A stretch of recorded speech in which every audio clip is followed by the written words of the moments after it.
అందరికీ నమస్కారం అండి.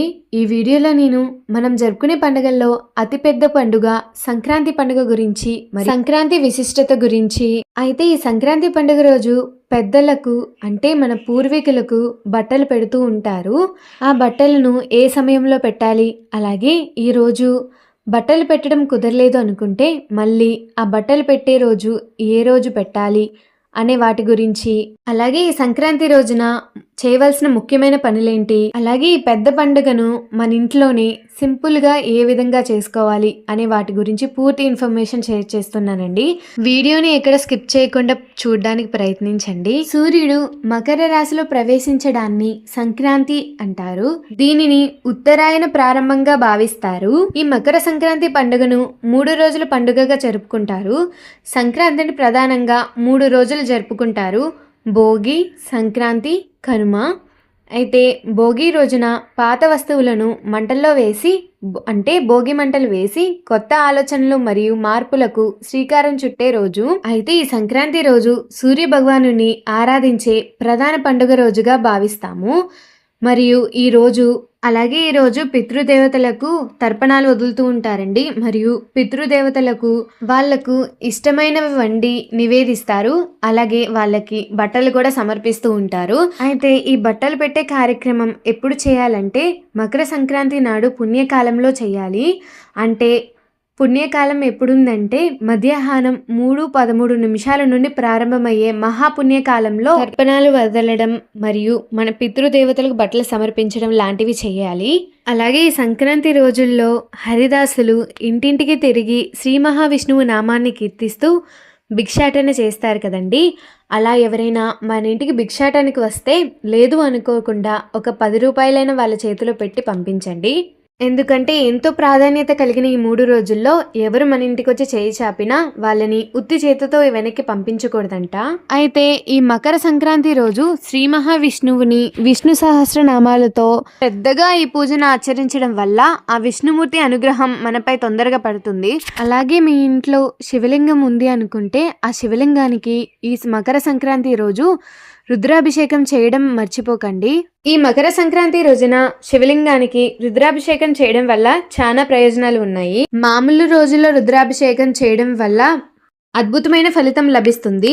అలాంటిది ఈ మకర సంక్రాంతి రోజున రుద్రాభిషేకం చేయడం వల్ల మరింత శక్తివంతమైన ఫలితం లభిస్తుంది. జ్యోతిష్య శాస్త్ర ప్రకారం సంక్రాంతి సూర్య మరియు శని గ్రహాల కలయికకు ప్రతీక. ఈ రోజున రుద్రాభిషేకం చేయడం వల్ల జాతకాలలోని శని దోషాలు మరియు రాహుకేతు దోషాలు మరియు ఇతర గ్రహ పీడాలు తొలగిపోతాయని నమ్ముతూ ఉంటారండి. సంక్రాంతి రోజున శివునికి అభిషేకం చేయడం వల్ల ఆర్థిక ఇబ్బందులు తొలగిపోయి వ్యాపార మరియు ఉద్యోగాల్లో స్థిరత్వం, ఐశ్వర్యం లభిస్తాయంట. దీర్ఘకాలిక అనారోగ్య సమస్యలతో బాధపడేవారు ఈ పుణ్యకాలంలో రుద్రాభిషేకం చేయడం వల్ల శారీరక శక్తి పెరిగి అనారోగ్యం నుండి ఉపశమనం పొందుతారు. వేద మంత్రాల ఉచ్చారణతో చేసే ఈ అభిషేకం వల్ల మానసిక ఒత్తిడి తగ్గి మనసు నిర్మలమవుతుంది. ఉత్తరాయణ పుణ్యకాలం ప్రారంభంలో చేసే ఈ పూజ గత జన్మల పాపాలను హరిస్తుందని నమ్ముతూ ఉంటారు. అంతేకాదండి, సంక్రాంతి నాడు నెయ్యితో శివయ్యకి అభిషేకం చేయడం వల్ల అదృష్టం వరిస్తుంది. అయితే మీకు రుద్రాభిషేకం చేయడం రాకపోతే శివయ్యకి నెయ్యితోనూ నల్ల నువ్వులతోనూ పంచామృతాలతోనూ అభిషేకించవచ్చు. నల్ల నువ్వులతో అభిషేకం అంటే ఈ రోజున నల్ల నువ్వుల నీటితో శివునికి అభిషేకం చేయడం వల్ల శని ప్రభావం తగ్గుతుందంట.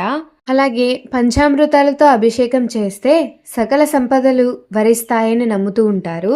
అయితే ఈ అభిషేకాలను శివయ్యకి మకర సంక్రాంతి రోజు పుణ్యకాలంలోనే ఆచరించాలి. అయితే ఈ మకర సంక్రాంతి రోజున తప్పనిసరిగా చేయవలసిన కొన్ని ముఖ్యమైన పనులైతే ఉన్నాయండి. వాటి గురించి తెలుసుకుందాం ఇప్పుడు.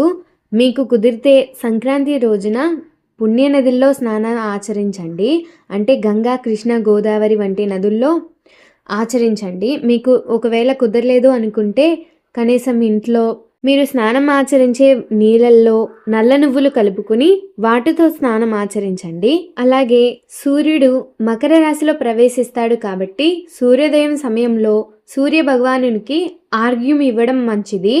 అంటే మనం సంకష్టహర చతుర్థి నాడు చంద్రునికి ఎలాగ నీటితో ఆర్ఘ్యం ఇస్తామో అలాగే ఈ మకర సంక్రాంతి రోజు సూర్యుడికి అలాగే నీళ్లతో ఆర్ఘ్యం ఇవ్వాలి. మీరు సూర్యునికి ఆర్ఘ్యం ఇవ్వాలి అనుకుంటే ఓం నమో సూర్యాయే నమః అనే మంత్రాన్ని జపిస్తూ ఆర్ఘ్యం సమర్పించండి. అలాగే ఈ మకర సంక్రాంతి రోజు పితృదేవతలకు తర్పణం పూజ ఆచరిస్తూ ఉంటారు.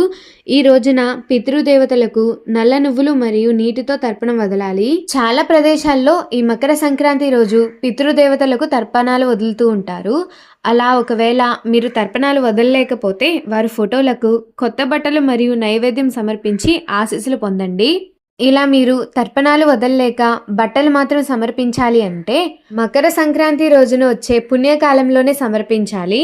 ఈ మకర సంక్రాంతి రోజున నువ్వులు దానం చేయడం మన పెద్దల సాంప్రదాయంగా వచ్చే ఆచారం. ఆ రోజు నువ్వులని బ్రాహ్మణులకు లేదా పేదలకు దానం చేయడం వల్ల స్వర్గప్రాప్తి లభిస్తుంది. అలాగే ఈ సంక్రాంతి రోజున ఆవు పేడతో చేసిన గొబ్బెమ్మలను ముగ్గుల మధ్యలో ఉంచి పూజలు ఆచరిస్తూ ఉంటారు. ఈ పండుగ కుటుంబ సభ్యులను కలిపే మధురమైన పండుగ అండి. అందరూ కొత్త బట్టలు ధరించి సంతోషంగా గడుపుతారు. ఈ విధంగా మకర సంక్రాంతిని పండుగలలో అతి పెద్ద పండుగగా జరుపుకుంటారు. అయితే ఈ పూజను ఆచరించడానికి విడిగా పీఠం ఏర్పాటు చేసుకుని పూజను ఆచరించాల్సిన అవసరం లేదండి. మీరు నిత్యం పూజ చేసుకునే ప్రదేశంలో నిత్య పూజా మందిరంలోనే ఈ పూజను ఆచరించవచ్చు. ఒక్కొక్క పండక్కి ఒక్కొక్క దేవుణ్ణి పూజిస్తూ ఉంటాము. అలాగే సంక్రాంతికి ఏ దేవుడికి పూజ చేయాలి అనే సందేహం అందరికీ ఉంటుంది. అయితే ఈ పూజని మీ పూజ గదిలో ఉన్న అన్ని దేవుళ్ళకే పూజను ఆచరించవచ్చు. లేదా విడిగా మీ ఇష్ట దైవాలను పెట్టుకుని పీఠం ఏర్పాటు చేసుకుని మీ ఇష్ట దైవాలకి ఈ పూజను ఆచరించవచ్చు. అయితే ఈ రోజు నివేదించవలసిన నైవేద్యం బెల్లంతో చేసిన తీపి పదార్థాలను దేవుళ్ళకి నైవేద్యంగా సమర్పించవచ్చు. ఈరోజు నేను చెప్పిన పనులను నిష్ఠతో ఆచరించడం ద్వారా సూర్య భగవానుడి మరియు శ్రీ మహావిష్ణువు అనుగ్రహం లభిస్తుంది.